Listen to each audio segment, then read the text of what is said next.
Hey mentees, welcome back to DG mentor. So guys, recently JEE mains का result आ गया और इस रिजल्ट के बाद तीन टाइप के स्टूडेंट्स होंगे इस वक्त। पहले टाइप के वो स्टूडेंट्स होंगे जिनका जेईई मेंस क्वालिफाई भी हो गया and they are happy with their rank.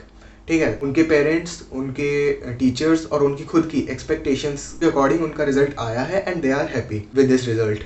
ठीक है, तो और सेकेंड टाइप के वो स्टूडेंट्स होंगे जिनका क्वालिफिकेशन तो हो गया है बट उनकी रैंक उनके कैलिबर के हिसाब से नहीं आई है। उनके हिसाब से उनका हार्डवर्क और उनका कैलिबर वो रिजल्ट रिफ्लेक्ट नहीं कर रहा है। They could do much better. ठीक है, और तीसरे टाइप के वो स्टूडेंट्स होंगे जिनका क्वालिफिकेशन ही नहीं हुआ है। ठीक है, तो अब इन तीनों की बात करते हैं। तो पहली कैटेगरी में जो बच्चे थे who are happy with their result, बहुत अच्छी बात है यार, congrats to you guys. But I would remind you कि आपकी बैटल अभी खत्म नहीं हुई है। ठीक है, अभी बिटसैट और जेईई एडवांस का पेपर बचा है। ठीक है, तो इट इज़ गुड कि आपका एक बहुत स्ट्रॉन्ग बैकअप ऑप्शन रेडी हो चुका है कि मेंस की रैंक आपकी अच्छी है और आपने जो एक्सपेक्टेशंस थी उसके अकॉर्डिंग आपने परफॉर्म किया है और अब आपको एक मेंस से एक अच्छा कॉलेज मिल सकता है। ठीक है, बट अब बिटसैट और एडवांस का पेपर बचा है तो उनके लिए भी तैयारी बिल्कुल रुकनी नहीं चाहिए यार, कंटिन्यू रखो। इसलिए अभी जो आपने कॉन्कर किया है उससे बड़े बड़े माइलस्टोन्स अभी बचे हैं, तो जर्नी अभी ख़त्म नहीं हुई है। ठीक है, सो सेकंड कैटेगरी के स्टूडेंट्स के लिए मैं यही कहूँगा कि you still have an opportunity. आपने एग्ज़ाम को क्वालिफाई किया है and you are eligible for JEE advance, और बिटसैट के लिए तो सभी एलिजिबल है। ठीक है, तो अभी दो बहुत इंपॉर्टेंट अपॉर्चुनिटीज़ आपके पास हैं। अगर आपको लगता है कि आपका कैलिबर इस परफॉर्मेंस से ज़्यादा, जो ये परफॉर्मेंस रिफ्लेक्ट कर रही है उससे बहुत ज़्यादा है आपका कैलिबर, उससे बहुत ज़्यादा मेहनत करी है आपने, तो आपके पास दो अपॉर्चुनिटीज़ अभी भी हैं, उसमें प्रूव करना है आपको अपने आप को। तो इसलिए बिल्कुल इग्नाइटेड होके अंदर से और मेहनत करनी है। ठीक है, तो खूब मेहनत से बिटसैट और जेईई एडवांस की तैयारी बिल्कुल रुकनी नहीं चाहिए, बहुत कम टाइम बचा है अभी। ठीक है, और तीसरी कैटेगरी के स्टूडेंट्स के लिए मैं ये कहूँगा कि यार डोंट बी डिसहार्टन। ठीक है, तो पहली चीज़, अभी आपके पास बिटसैट एक बहुत अच्छी अपॉर्चुनिटी है आपके लिए। अगर किसी भी वजह से जेईई मेंस आपका, या तो काफ़ी लोग इस बार मेंस 2 दे नहीं पाए थे, या फिर किसी भी वजह से अगर आप मेंस में क्वालिफाई नहीं हो पाए एडवांस के लिए, तो बिटसैट अभी है आपके पास। ठीक है, तो अगर आपको इसी साल एडमिशन लेना है तो बिटसैट एक अच्छी अपॉर्चुनिटी है और बहुत अच्छे से इसके लिए मेहनत करो। ठीक है, उसी के लिए मैंने अभी तक की पूरी ये सीरीज़ बनाई है और आज ये फाइनल वीडियो भी बना रहा हूँ। ठीक है, और एक और चीज़ यार कि अगर आपको लग रहा है कि नहीं यार मेरे को तो जेईई मेंस क्लियर करना था और जेईई एडवांस ही करना था, तो इस साल आई बिलीव हर साल के कंपैरिजन में ज़्यादा बच्चे ड्रॉप करेंगे। क्यों? क्योंकि जो नेक्स्ट ईयर का जेईई मेंस है वो बहुत पास है। बट यार मैं कहूँगा कि बहुत जल्दी ये डिसीज़न मत लेना, थोड़ा सोच समझ के लेना, क्योंकि जेईई मेंस जो 2021 के स्टूडेंट्स के एग्ज़ाम्स हैं वो भी अभी बहुत अनसर्टेन है कि जनवरी और मार्च में ही हो जाएंगे। ठीक है, होपफुली हो जाए, अच्छी बात है उनके लिए भी, और अगर आप ड्रॉप कर रहे हो तो आपके लिए भी। बट बहुत सोच समझ के सही डिसीजन लेना, और ड्रॉप का डिसीजन लेके बैठ मत जाना यार। बिटसैट के लिए अच्छे से मेहनत करना, आप अभी भी उसके लिए एलिजिबल हो, और खूब मन लगा के, जान लगा के मेहनत करो। मैं आपको ये स्ट्रेटजीज इसीलिए तो बता रहा हूँ। ठीक है, सो आज का जो वीडियो है, this is the final show down of the BITSAT series. तो हमने फिजिक्स, केमिस्ट्री, मैथ्स की 3 वीडियोस में बात कर ली है, और आज जो फाइनल वीडियो है इसमें हम बचे हुए जितने भी छोटे छोटे टॉपिक्स रह गए हैं उसकी बात करने वाले हैं। तो मैं सबसे पहले बता देता हूँ कि आज हम किन किन चीज़ों की बात करने वाले हैं। पहली चीज़, हम लॉजिकल रीजनिंग की बात करने वाले हैं। Secondly, we are going to talk about English. और थर्ड पे हम बात करेंगे बोनस क्वेश्चंस की। बोनस क्वेश्चंस क्या होते हैं और उसमें क्या क्या, वो एक ऐसी चीज़ है जो कि बिटसैट के पेपर को यूनिक बनाती है। ठीक है, तो किन चीज़ों का उसमें ध्यान रखना है और क्या क्या होता है उसके बारे में इन्फॉर्मेशन पूरी मैं बताऊंगा। उसके बाद फोर्थ पॉइंट जो है वो मैं बताऊंगा कि आपको टाइम कैसे डिस्ट्रीब्यूट करना है। ठीक है, क्योंकि स्पीड टेस्ट है तो टाइम बहुत अच्छे से इन्वेस्ट करना है इसमें। तो उसके लिए मैं पूरा अच्छे से एक्सप्लेन करूंगा कि किस हिसाब से आपको अपना टाइम डिसाइड करना है। हर बच्चे के लिए डिफरेंट स्ट्रैटेजीज होती हैं, जैसे मैं हमेशा कहता हूँ। ठीक है, तो उसके हिसाब से मैं आपको समझा दूंगा जिससे कि आप अपने लिए टाइम डिस्ट्रीब्यूशन अपने आप कर पाओ। ठीक है, so without any further delay let's begin the video. तो स्टार्ट करते हैं पहले टॉपिक से, जो कि है लॉजिकल रीजनिंग। तो लॉजिकल रीजनिंग में यार आपके 10 क्वेश्चंस होते हैं लॉजिकल रीजनिंग से बिटसैट के पेपर में, और ये वो क्वेश्चंस हैं जो कि आपका टाइम सेव करेंगे। ठीक है, दो इनका सबसे कम वेटेज है पूरे पेपर में, लेकिन बहुत ज़्यादा ज़रूरी है। तो इन 10 क्वेश्चंस को बहुत फास्ट करना है यार, ठीक है। काफ़ी लोगों ने लॉजिकल रीजनिंग की प्रैक्टिस एनटीएससी के एग्जाम्स के लिए करी होगी अपनी क्लास 10th में, तो उससे आपको काफ़ी आइडिया होगा, क्योंकि उसमें तो 50 क्वेश्चंस होते हैं, तो उस वक्त आपने बहुत रिगरस मेहनत करी होगी रीजनिंग के क्वेश्चंस के लिए, तो आपका एप्टीट्यूड अच्छा होगा। मेजॉरिटी ऑफ द स्टूडेंट्स के लिए रीजनिंग के क्वेश्चंस ज़्यादा टफ नहीं होते। Mostly students don't face problem in attempting these reasoning questions. लेकिन सिर्फ अटेम्प्ट करना ज़रूरी नहीं है यार, इन क्वेश्चंस को बहुत जल्दी अटेम्प्ट करना है, आपको बहुत फास्ट होना है इसको अटेम्प्ट करने में, ठीक है। So try to take less than a minute in each question, है ना। मतलब यू हैव टू ट्राई कि ये 10 क्वेश्चन आप किसी तरीके से 5 मिनट में निकाल दो, ठीक है। तो आप अपने 5 मिनट सेव कर लोगे, और आपको आगे अभी जब मैं डिस्कस करूँगा कि टाइम कैसे मैनेज करना है, तब आपको लगेगा ये 5 मिनट भी आपके बहुत ज़्यादा इंपॉर्टेंट हो जाएंगे, ठीक है। तो इन ऑल मैं ये कहना चाहता हूँ कि लॉजिकल रीजनिंग के ये जो क्वेश्चंस हैं, इनके लिए अगर आप प्रैक्टिस करना चाहते हो तो बिटसैट के पुराने पेपर से कर सकते हो। पास्ट ईयर पेपर्स जो मैंने अपने टेलीग्राम चैनल पे डाले हैं, उनसे आप प्रैक्टिस कर सकते हो। मोरओवर बिट्स वालों ने भी एक मॉक टेस्ट आपको भेजा होगा, आपको मेल किया होगा, तो उसको ज़रूर कर लेना यार, वो बहुत ज़्यादा इंपॉर्टेंट टेस्ट है, ठीक है। तो I believe I would recommend कि आप उसको लास्ट डे के लिए रख सकते हो, just 1 day before the exam, तो उससे भी प्रैक्टिस आप कर सकते हो। That would be a good practice, और आपको you would be familiar with the interface, ठीक है ना। जो इंटरफेस है उनका ऑनलाइन एग्ज़ाम का, बिटसैट का, वो थोड़ा सा डिफरेंट होता है बाकी सबसे, मतलब जेई मेंस और जेई एडवांस से थोड़ा सा डिफरेंट होता है, सबका अपना अपना होता है। तो उसमें क्या क्या बटन्स हैं, किस हिसाब से वो चीज़ें होती हैं, आप एक बार ही थोड़े फेमिलियर हो जाओगे। बहुत ज़्यादा टफ नहीं होता, बट अगर आप प्रैक्टिस कर ले तो इट इज़ बेनिफिशियल, राइट। और आपको एक मॉक टेस्ट भी मिल रहा है, 3 आवर फुल फ्लेजेड टेस्ट है, ठीक है। So do practice that. Moving on to English. English में यार काफ़ी स्टूडेंट्स प्रॉब्लम फेस करते हैं। तो सबसे पहले तो मैं ये बता दूं कि लेवल क्या होता है इंग्लिश का। तो लेवल जो होता है यार बहुत मॉडरेट होता है, neither too easy nor too difficult, ठीक है। तो कैट लेवल की और वो सब इंग्लिश नहीं आएगी, सिंपल सी इंग्लिश आएगी। बट हाँ, इट वुड बी, जैसे वीआईटी का पेपर होता है, तो उसमें आपको आपके सीबीएसई के चैप्टर्स और उन सब से चीज़ों से रिलेटेड क्वेश्चंस आते हैं, ठीक है। तो बिटसैट में लेकिन ऐसा कुछ नहीं होता। बिटसैट में आपका सीबीएसई से रिलेटेड क्वेश्चंस नहीं होते इंग्लिश के, वो आपको मीनिंग पे क्वेश्चंस देंगे, सिनोनिम्स पे क्वेश्चंस देंगे, ठीक है। तो उसकी प्रैक्टिस के लिए पास्ट ईयर के पेपर्स तो हैं, बहुत अच्छा सोर्स है, ठीक है। उसके अलावा काफ़ी सारे फ्री मॉक टेस्ट सीरीज़ भी हैं ऑनलाइन, ठीक है। तो आप पास्ट ईयर के पेपर से जितना कर पाओ, जितना समझ पाओ, उतना कर लेना यार। बहुत ज़्यादा लोड मत लेना, 15 क्वेश्चंस हैं, तो बहुत ज़्यादा लोड नहीं लेना, क्योंकि आपका मेन फोकस जो है वो आपके कोर सब्जेक्ट्स पे रहना चाहिए, फिजिक्स, केमिस्ट्री, मैथ्स, ठीक है। उन पे मेन फोकस रहना चाहिए। बाकी लॉजिकल रीजनिंग का ज़्यादा लोड आप लोगे ही नहीं, क्योंकि इतने टफ है ही नहीं वो। इंग्लिश का कुछ लोग थोड़ा सा लोड लेते हैं, उनको थोड़ा प्रॉब्लम होती है इंग्लिश के क्वेश्चंस अटैम्प्ट करने में, इवन मुझे भी थोड़ी सी होती थी, ठीक है। तो बट पास्ट ईयर के पेपर्स जब मैंने अटैम्प्ट करे थे, तो उससे मुझे बेनिफिट हुआ था। मुझे समझ आ गया था कि इंग्लिश के क्वेश्चंस कैसे वो पूछ रहे हैं, क्या क्या चीज़ों पे वो पूछ रहे हैं। मोरोवर यार, इंग्लिश के क्वेश्चन में जब आप पेपर में उन्हें अटैम्प्ट कर रहे हो, तो बहुत ज़्यादा टाइम नहीं देना है ये सोचने में कि यार इसका मीनिंग क्या हो सकता है। काफ़ी क्वेश्चंस में आप गेस कर रहे होगे इंग्लिश में, तो गेस वर्क में भी टाइम नहीं लगाना होता, ठीक है। बस जो पहले की इंसाइट आई, लॉजिक थोड़ी होता है यार इंग्लिश में, ठीक है। तो कोई लॉजिक नहीं लगाना आपको, बस क्वेश्चन को अच्छे से पढ़ना है, समझना है और आंसर करना है और आगे बढ़ना है, ठीक है। तो वो आपके टाइम सेव करने वाले क्वेश्चंस हैं, वहाँ पे आपको अपना टाइम सेव करना है। फिजिक्स, केमिस्ट्री, मैथ्स में उस टाइम को यूज़ करना है, ठीक है। तो इंग्लिश के क्वेश्चंस भी बहुत फास्ट करने हैं आपको। ट्राई टू डू वो those 15 questions in less than 10 minutes, 7 minutes 8 minutes में कंप्लीट कर दो उन इंग्लिश के क्वेश्चंस को, ठीक है। Now moving on to the third topic of discussion today, जो है बोनस क्वेश्चंस, ठीक है। तो बोनस क्वेश्चंस एक ऐसी चीज़ है जो कि बिटसैट के पेपर को यूनिक बनाती है, ठीक है, बाकी सारे पेपर से अलग बनाती है, ठीक है। बिटसैट के पेपर में आपने अगर कभी रिजल्ट देखे हो बिटसैट के, तो आपने देखा होगा 470 आउट ऑफ 450 लोगों के टॉपर्स के स्कोर होते हैं, ठीक है। तो वो कैसे होते हैं यार? वो ऐसे होते हैं कि बिटसैट आपको 12 बोनस क्वेश्चंस देता है, ठीक है। Apart from 150 questions, 12 bonus questions मिलते हैं आपको अटेम्प्ट करने के लिए, ठीक है। सबसे पहली चीज़ बोनस क्वेश्चंस में जो ध्यान रखनी है, वो आपके तभी खुलते हैं जब आप 150 के 150 क्वेश्चंस अटेम्प्ट कर लेते हो, ठीक है। तो आपको अपने सारे क्वेश्चंस अटेम्प्ट करना है, सब क्वेश्चंस का एक आंसर मार्क करना है, प्रोबेबल आंसर आपके हिसाब से। जब आप सारे क्वेश्चंस अटेम्प्ट कर लेते हो, तब आप एलिजिबल होते हो इन बोनस क्वेश्चंस को खोलने के लिए, ठीक है। एक और चीज़, जब आप बोनस क्वेश्चंस के लिए जा रहे हो तो रिमेंबर कि आप इस 150 क्वेश्चंस के सेट पर फिर वापस नहीं आ सकते, ठीक है। एक बार आप बोनस क्वेश्चंस पे चले गए फिर आप वापस नहीं आ सकते इस 150 क्वेश्चंस के सेट पर, ठीक है।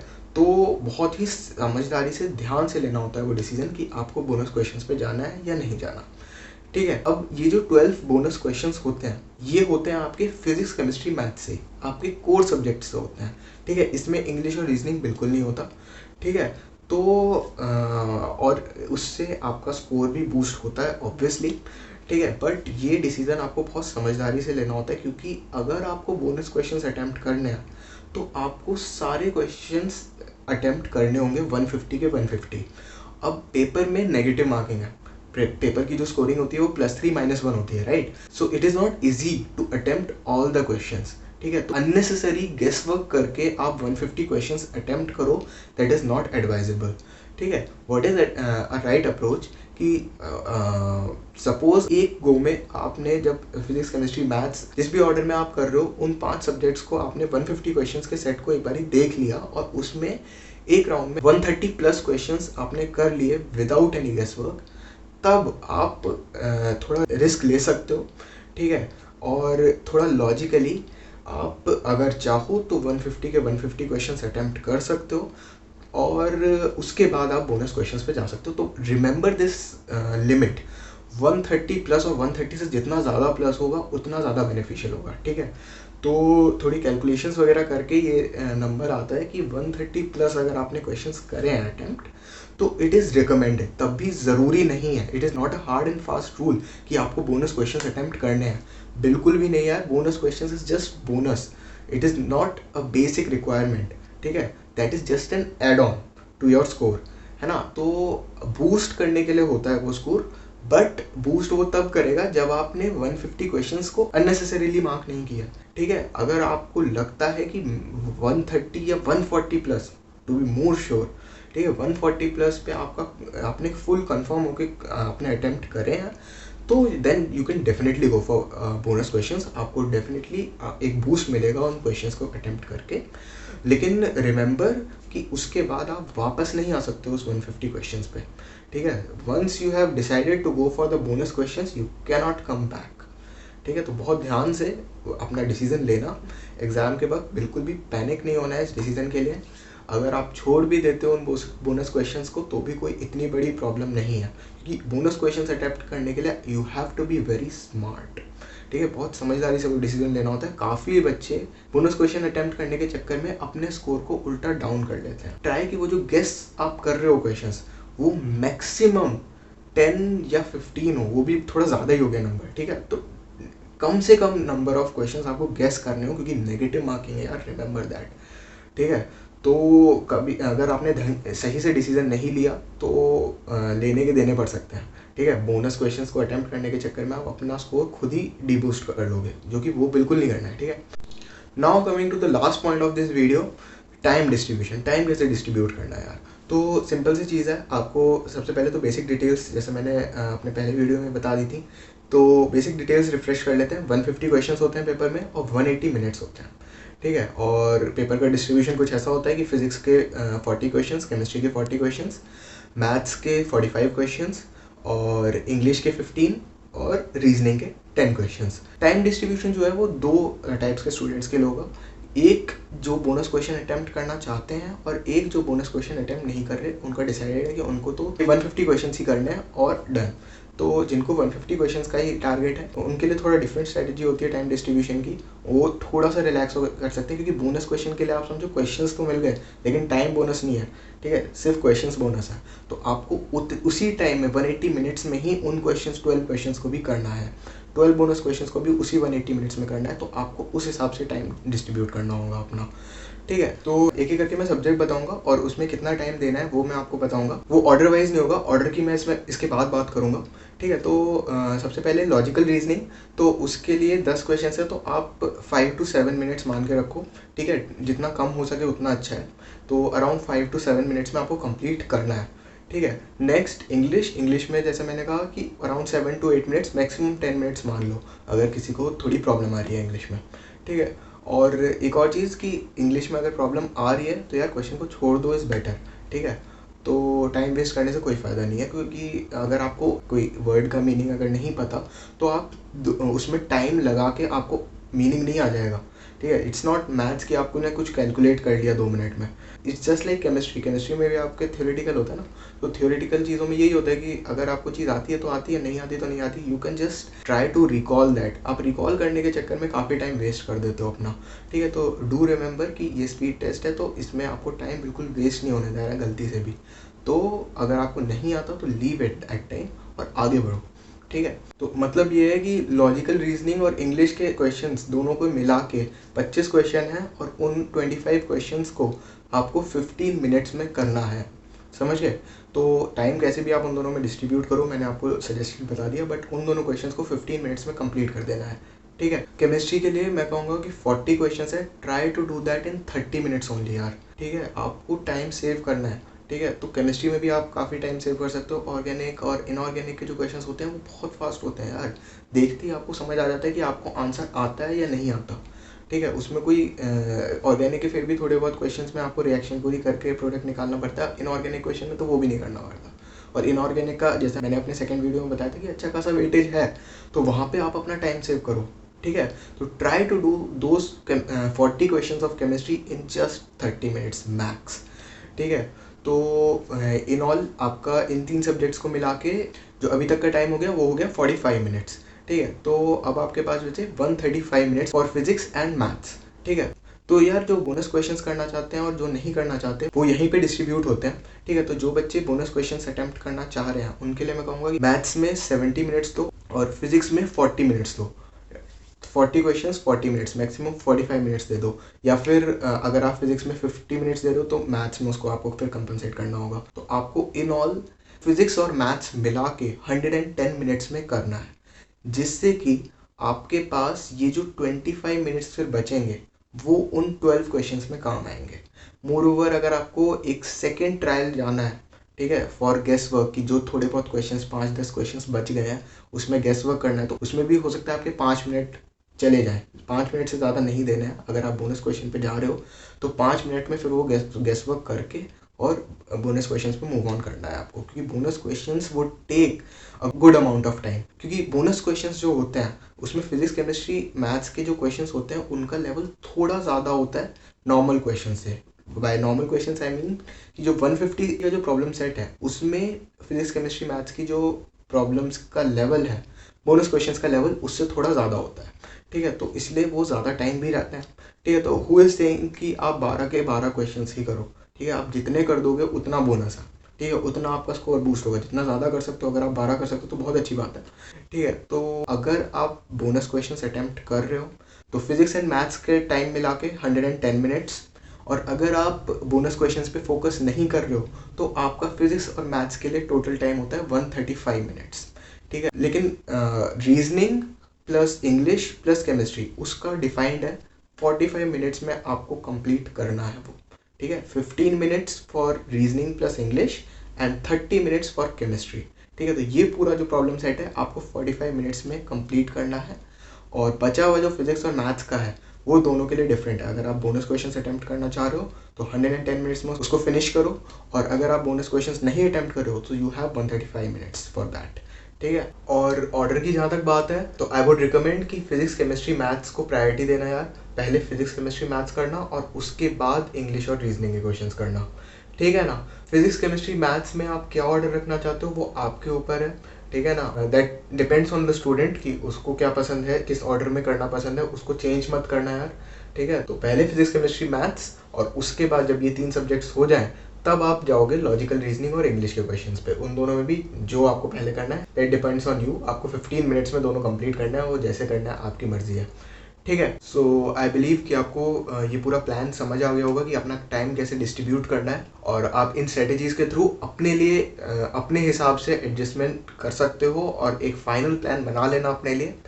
And according to that 1-2 mock test में भी उसको ट्राई कर लेना, जिससे कि आपको प्रैक्टिकल रियलिटी समझ आ जाए उस पूरे प्लान की, जिससे कि आप पूरी तरीके से रेडी हो जाओ फाइनल डे के लिए, ठीक है।